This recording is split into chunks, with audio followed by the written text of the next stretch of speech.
তো আজকে আমি বানাবো কচুর শাক দিয়ে চিংড়ি মাছ। আর এই কচুর শাক দিয়ে চিংড়ি মাছটা ভাতের সাথে খুবই ভালো লাগে। তো চলুন আজকে বানাই কচুর শাক দিয়ে চিংড়ি মাছ।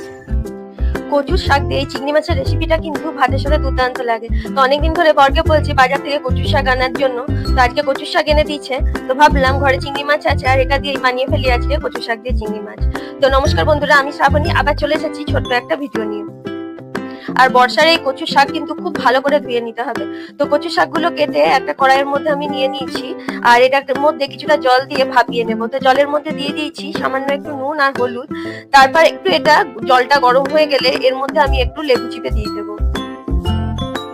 আর ঘরে যদি লেবু না থাকে তার পরিবর্তে কিন্তু ভিনিগারও ব্যবহার করা যেতে পারে। আর এদিকে চিংড়ি মাছগুলো আমি ধুয়ে নিচ্ছি। আর এই রেসিপিটি কিন্তু ইলিশ মাছের মাথা দিয়েও কিন্তু ভালো লাগে কচুর শাক। তো চিংড়ি মাছ আজকে ছিল যেহেতু ঘরে, সেই জন্য চিংড়ি মাছ দিয়ে করবো। আর কচুটাকে ভাপিয়ে নিয়েছি, জলটা ফেলে দিয়েছি, তারপরেও একটু হাতা দিয়ে চিপে চিপে নিচ্ছি যে জলটুকু আছে সেই জলটুকু যাতে বেরিয়ে যায়। আর চিংড়ি মাছটাকে আমি নুন হলুদ দিয়ে ভালো করে মাখিয়ে নেবো। আর সেই সঙ্গে আমি একটা মশলা তৈরি করে নেব। তো এখানে নিয়েছি কিছুটা পোস্ত আর কিছুটা কালো সর্ষে। তো এই পোস্ত আর কালো সর্ষেটাকে কাঁচা লঙ্কা দিয়ে আমি মিক্সিতে একটু ব্লেন্ড করে নেব। আর সেই সঙ্গে আমি একটা গোটা রসুন কিন্তু ছেঁচে নিয়েছি। তো কড়াই তেলটাকে খুব ভালো করে গরম করে নিয়ে চিংড়ি মাছগুলোকে ভেজে নেব।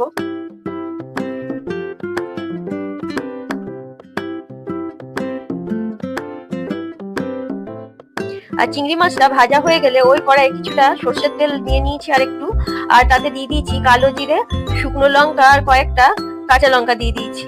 এরপর আমি দিয়ে দেবো যে রসুনটা ছেঁচে রেখেছিলাম সেটা তেলের মধ্যে ফোড়ন দিয়ে দিব।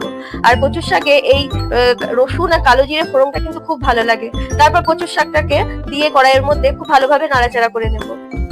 আর কচুর শাকটা যেহেতু ভাপিয়ে নিয়েছি সেজন্য রান্না করতে খুব একটা বেশি সময় লাগবে না। এরপর ভাজা চিংড়িটা কিন্তু কচুর শাকের মধ্যে দিয়ে দেব। তারপর আবার একটু ভালোভাবে নাড়াচাড়া করে নিতে হবে।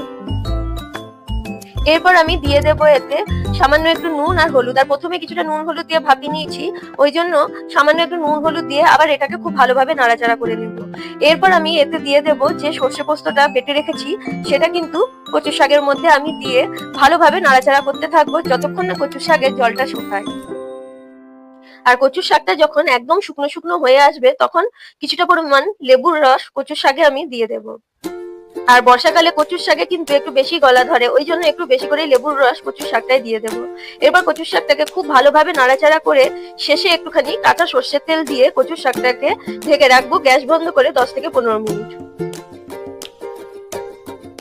আর এই কচুর শাক দিয়ে কিন্তু ভাত ছাড়া অন্য কিছু একদমই ভালো লাগবে না। তো 10 মিনিট গ্যাস বন্ধ করে কচুর শাকটা কড়াইয়ে রেখে দিয়েছিলাম। এরপর এটাকে একটু ভালোভাবে নাড়াচাড়া করে কচুর শাকটাকে নামিয়ে নেব।